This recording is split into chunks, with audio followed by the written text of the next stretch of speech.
자, 온범의 오늘의 뉴스죠. 부산 YMC 온범 사무총장 스튜디오에 함께합니다. 어서 오십시오. 어서 오십시오. 안녕하십니까. 자, 오늘 첫 소식은 여야가 대립하고 있는 상법 개정안 관련 내용입니다. 오늘 민주당이 상법 개정안 본회의 통과를 예고한 가운데 여당과 재계에서는 마지막 설득 작업을 진행하고 있다고요? 예, 여당인 국민의힘은 국회를 어제 찾은 경제 8개 단체장들과 간담회를 개최를 했습니다. 일단 민주당 주도로 추진 중인 상법 개정안을 개정 중단을 이제 촉구를 했고요. 대신 이제 자본시장법 개정 방안을 논의를 진행을 했습니다. 일단 국민의힘 입장에서는 적용 범위가 넓은 상법 개정보다 일단 기업의 합병이나 이런 것들을 이제 통제할 수 있는 자본시장법 개정을 통해서 상대적으로 적용 범위가 좁은 기업들을 대상으로 주주보호 기능이 가능하다. 이제 야당이 주장하는 이런 입장을 보이고 있고 재계도 대체로 이제 그런 쪽으로는 동의를 하는 분위기입니다. 이에 반해서 민주당은 상법 개정을 통해서 주주보호 기능을 대폭 강화를 해야만 우리나라 주식시장의 경쟁력 회복이 가능하다. 이런 입장으로 지난 24일 날 법사위 법안심의 1소위 의결을 했었고요. 어제 이제 법사위 전체회의를 또 통과를 했습니다. 그리고 오늘 국회 본회의에서 이제 상법 개정안 통과를 예고하고 있는 그런 상황인데요. 일단 국회 의석 분포로 보게 되면 민주당 중심의 야당이 결의를 할 경우에 통과 가능성은 높은데 일단 국민의힘은 이미 최정목 권한 대행에다가 상법 개정안 거부권 행사를 요청한 상황입니다. 네, 이 논란을 좀 이해하려고 하면은 상법 개정안의 주요 이슈에 대해서 좀 알아볼 필요가 있을 텐데, 일단 핵심 쟁점 사항이 뭔지부터 짚어주실까요? 예, 크게는 이제 두 가지로 나눠볼 수 있겠는데요. 첫 번째는 이사 충실 의무의 대상이 확대되는 안입니다. 지금은 이사가 회사의 이익을 위한 충실 의무를 가지고 있다면 이 개정안에는 회사 플러스 주주의 이익을 위해서 충실 의무를 다해야 된다. 이렇게 나와 있거든요. 쉽게 말씀드리면 지금까지는 이사회가 회사의 이익과 입장에서 정책 결정을 했다고 볼 때 이제는 모든 소액주주까지 포함한 모든 주주들의 이익을 고려해서 의사결정을 해야 하는 이제 이렇게 의무가 생기는 거죠. 그래서 야당이 이를 추진하는 것은 우선 이제 기업 지배구조를 선진화하는 것이고 두 번째는 이제 장기 투자자를 확보하는 데 훨씬 더 유리할 것이다. 이런 주장도 내놓고 있습니다. 여기에 반해 여당과 재계는 이제 기업의 경영 결정에 따라서 주주들의 소송 압박, 그러니까 이제 배임죄라든지 이런 부분들에 대한 리스크가 커지고 또 대상 범위가 거의 100만 개 기업 정도로 늘어나니까요. 이제 그래 되면 중견기업의 압박 범위가 훨씬 더 높아질 거다라고 하는 우려를 내놓고 있습니다. 또 하나는 이제 자산 총액 2조 원 이상의 상장사를 대상으로 한 집중 투표제도인데 이 제도가 도입되면 주주가 한 명 이상의 이사를 선임할 때 한 주당 선임할 이사 수만큼 의결권을 부여하는 제도입니다. 쉽게 말하면 이사를 3명을 추천하면 한 주주가 3개의 투표권을 행사할 수 있는 거죠. 지금은 이제 총액으로 총괄로 하나 정도 투표할 수 있는데 3개가 되니까 훨씬 더 이제 주주들의 권한이 커지게 되는 겁니다. 그래서 소액 주주의 뜻이 그만큼 기업 경영에 이제 반영될 가능성이 높아진다 이렇게 볼 수 있는데 그동안 한국 주식시장인 소위 이제 코리아 디스카운트 된 이유가 이 기업 지배 구조의 문제 그리고 소액 주주에 대한 보호 기능이 취약한 부분이 이제 주요 원인으로 꼽혀왔었거든요. 그러니까 이번에 개정안이 통과되면 이 두 가지가 사실상은 동시에 이제 해결될 수 있는 기반은 마련되는 겁니다. 근데 재계에서는 이제 충실 의무 확대와 마찬가지로 이 경영 결정에 어려움도 생기는 게 물론이고 또 해외 투기자본에 의한 경영권의 공격을 받을 수 있다는 것도 있고요. 또 이런 불확실성이 커지면 이제 외국계 헤지펀드가 단기 투자를 통해서 기업의 경영에 대해서 이제 좌지우지할 수 있는 우려가 커진다. 그럼 이제 기업의 경쟁력이 떨어지는 거 아니냐 이런 주장을 내놓고 있습니다. 네, 핵심은 이제 기업의 경영권 그리고 소액주주 보호 사이의 균형을 어떻게 잡을 것인가라는 부분인데 한국 증시가 어려움을 겪고 있는 상황에서 변화 포인트를 잡는 것도 좀 중요해 보이거든요.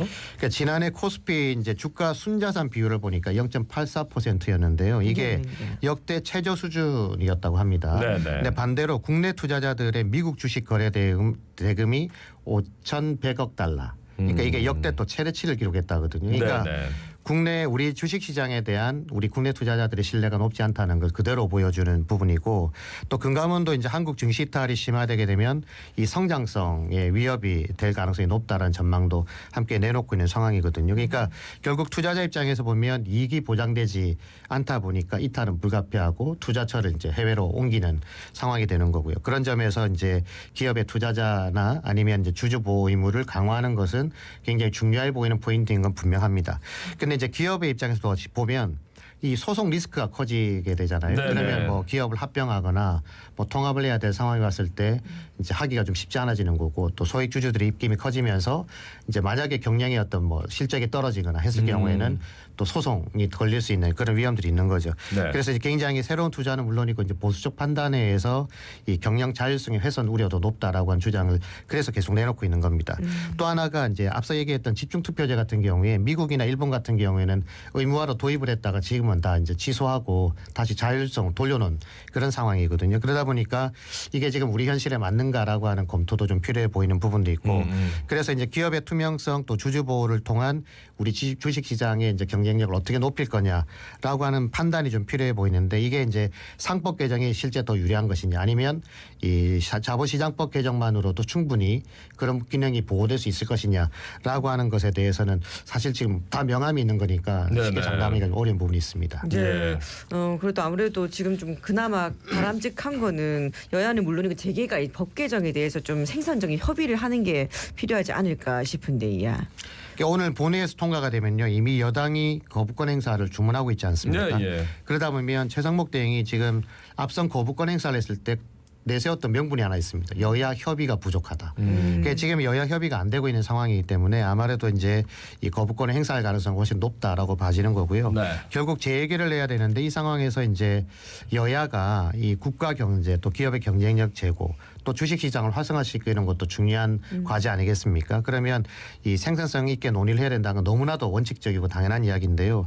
결국 이제 여야 모두 우리 기업의 경쟁력을 어떻게 확보할 것이냐 또 주식시장의 불확실성에 대한 공감은 어느 정도 있다. 근데 대신 이게 자본시장법으로 가능하냐 아니면 상법으로 해야 되냐라고 하는 이제 논의가 필요한 건데요. 어쨌든 이 논의 과정이 좀 협의가 잘 됐으면 좋겠어요. 그러니까 민주당에서도 지금 그런 얘기를 하고 있거든요. 그러니까 여당은 계속 반대만 한다. 반대만 하지 말고 대안을 내놔라. 그냥 자본시장법뿐만 아니라 상법에 대한 보완 부분도 너희들 제안을 해야 되는데 네네. 하나도 하지 않고 무조건 법안을 낸다고 하면 무조건 거부권부터 얘기를 하니까 어렵다는 거고 반대로 이제 여당에서는 야당이 너무 입법 독주를 계속하고 있는 거 아니냐. 이제 이런 부분들에 대한 그런 논의가 계속 반복적으로 오고 가고 있으니까 이런 부분에 대해서 우리 경제에 아무런 도움이 안 된다는 건 명확하잖아요. 이런 부분에 대해서 좀 더 무게감 있는 협의 과정이 재결 오늘 뭐 통과된다 하더라도 거부권이 되면 재결 과정에서 이런 논의들이 좀 반드시 필요해 보입니다. 예.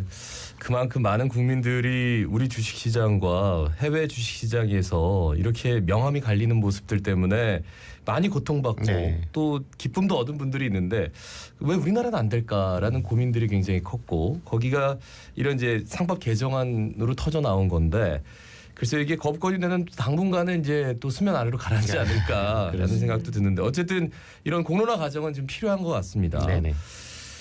두 번째 소식은 출산율 관련 소식인데 지난해 우리나라 연간 출생아 수가 전년보다 3.6% 늘어나면서 9년 만에 증가세로 돌아섰습니다.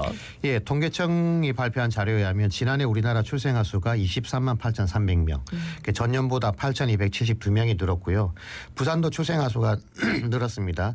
1만 3,100명으로 전년보다 234명이 이제 증가를 했습니다. 네네. 합계 출산율을 보니까 0.75명으로 전년도보다 0.03명이 늘었고요.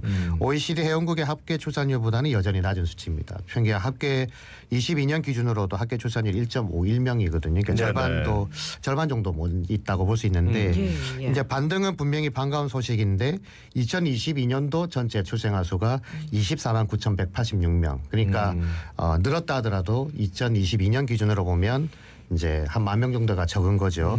또 10년 전을 보니까 2014년도에 출생아 수가 43만 명이었습니다. 그러니까 거기에 비하면 거의 절반 수준에 머무고 있는 거니까 좀 아직은 또 노력이 좀 필요하다고 봐지는 거고요. 그러나 이제 2015년 이후에 매년 줄어들던 출생아 수가 반등했다. 9년 만에. 이건 굉장히 반가운 소식이고 근데 부산 지역만 놓고 보면 여전히 이제 중과율이 1.8%인데 전국 평균이 3.6%거든요. 그러니까 딱 절반 정도 됩니다. 그러니까 아까 여전히 또 뭐 서울이 0.58명보다는 조금 높습니다만 0.68명 여전히 낮으니까 네네. 이런 부분은 조금 좀 챙겨봐야 될 부분인 것 같습니다. 2014년 하니까 갑자기 황금돼지에 네네. 그 기억 나네요. 예. 예.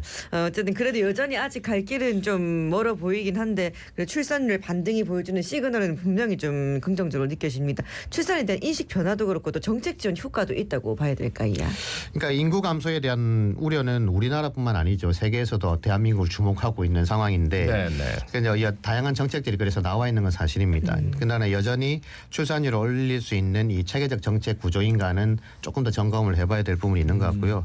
어쨌든 뭐 정부나 각 지자체들이 출산 지원금이나 또 다자녀 수도 이제 이자녀로 늘리지 않았습니까? 예, 그래서 예. 각종 혜택도 내놓기고 솔직히 이제 그런데 그런 혜택만으로 출산율이 계속 증가할 것이냐는 좀 더 지켜봐야 될 부분인데요. 출산율 제고를 위해서는 무엇보다 사회 인식의 전환이 필요합니다. 그러니까 아이를 안전하게 키울 수 있는 환경적 요인 또 정책적인 네. 부분도 필요하고요. 무엇보다 출산 이후 경력이 단절되거나 여성들에 대한 이 경력 단절된 부분 또 취업에 어려움 겪는 환경이 지속된다면 출산율이 잠시는 반등할 수 있어도 지속 가능성은 떨어진다고 볼 수 있는 거죠. 10년 전에 비해 이제 절반 가까이 낮아진 출생아 수만 보더라도 이 수준으로 보면 20년 뒤에 이제 이 지금 태어난 혹은 한 10살쯤 된 아이들이 출산할 시점이 됐을 때는 이미 절반이 줄어 있는 거니까 예, 늘 수 있는 가능성이 떨어진다고 볼 수 있으니까요. 지금부터 10년, 20년 뒤에 이렇게 지속적으로 정책을 강화해 나가는 이런 전략이 굉장히 중요해 보입니다. 예, 이 출생률을 이제 증가시키는 여러 가지 정책들을 했어요. 뭐 네. 돈도 주고 지원도 하고. 그런데 이제 요 근래에 좀 바뀐 게 육아휴직. 네, 이게 이제 맞습니다. 아빠들도 좀 길게 네, 맞습니다. 예, 아이들과 함께하면서 엄마들이 그 사이에 또 본인 직장에 나갈 수 있고 이런 것들. 근데 그 방향이 조금은 맞았다라는 하나의 반증이거든요. 네, 맞습니다. 지금 이제 직장마다 육아휴직이 어느 직장은 좀 잘 이루어지는 곳이 있고 그렇지 않은 곳도 있는데 이것 또한 이제 평균을 맞추는 것도 굉장히 중요할 것 같다는 생각이 듭니다. 자, 마지막 소식, 지역혁신 중심 대학 지원 체계 일명 라이즈 관련 소식입니다. 부산시 이 사업의 시작과도 같은 5개년 계획서 평가에서 최하위 평가를 받았다고요? 그러니까 지난 2년간 이제 시범 사업 끝에 올해 본격 시작하는 이제 라이즈 사업인데요. 이 사업은 그동안 분산 지원되어 왔던 각 대학에 대한 지원금, 이 지원 사업을 통합을 해서 예산을 각 시도로 이제 내려보내는 그 시도가 주관하는 이런 형태의 사업인데 올해 예산만 2조 원 가량이 됩니다. 부산은 이제 1,300여 원을 확보해서 4개 부문 12개 프로젝트별로 지금 참여 대학을 모집하고 4월 말이 되면 아마 결정을 할 걸로 보이는데요. 네네. 이 첫 시작인 라이즈 사업 5개년 계획서 평가에서 부산시가 17개 시도 가운데 최하위를 기록했다. 좀 안타까운 소식이죠. 예, 이 평가에 교육부는 1,500억 원의 성과금을 걸었습니다. 성과금을 걸었는데 광주, 충북, 충남이 공동 1위로 173억 정도를 이제 확보를 했는데 반해서 네네. 부산, 인천, 대구와 함께 공동 11위 최하위 그룹인데요. 성과금은 35억 원. 그러니까 1등의 20%밖에 확보를 못하게 된 겁니다. 이 이유를 보니까 사업 실행과 관련된 구체적인 계획이 부족했다. 이런 평가로 최하위를 받았다라고 알려지고 있습니다. 예, 부산시가 대대적인 홍보도 좀 했었고 성공적인 라이즈 사업을 좀 표방을 했었는데 5개년 계획서부터 좀 좋은 평가를 받지 못하고 최하위 평가라고 하니까 좀 이게 좀 실망스럽지 않을 수가 없습니다. 그러니까 일선 대학에서는 이 5개년 사업계획 작성 단계에서 지역 대학들과 소통을 좀 원활하게 했어야 되는데 그렇게 제대로 참여하지 못했다는 평가도 있고 또 당연히 그래서 소통도 부족했다는 평가도 함께 나오고 있습니다. 일단 시에서는 매년 예산은 올해 사업을 하면 내년 예산 그 성과를 갖고 내년 예산을 반영을 하니까 이제 거기에 대해서 올해 사업 추진을 잘해서 내년 본 예산에서는 더 많은 예산을 확보할 수 있도록 노력하겠다라고 밝히고 있는데요. 일단 부산은 부산과학기술고등교육진흥원 일명 비스텝 산하에 이제 부산 라이즈 혁신원을 지난 해 7월 달에 출범을 시켰습니다. 네네. 그래서 부산이 일단 대학과 기업 간 1대1 구조의 산학연 협력 방식의 어떤 대학 운영 또 산업 클러스터 금융기관 등과 함께 종합 연계형으로 전환을 해서 시너지를 높이겠다는 계획을 제출했는데 이 평가가 이제 구체적 실행력이 부족하다는 평가를 받은 거거든요. 그러니까 일단 올 4월 말에 확정되는 개별 프로젝트의 이 지역적 특성 또 대학의 어떤 대학의 어떤 특성 이런 것들을 잘 반영을 해야 될 것 같고요.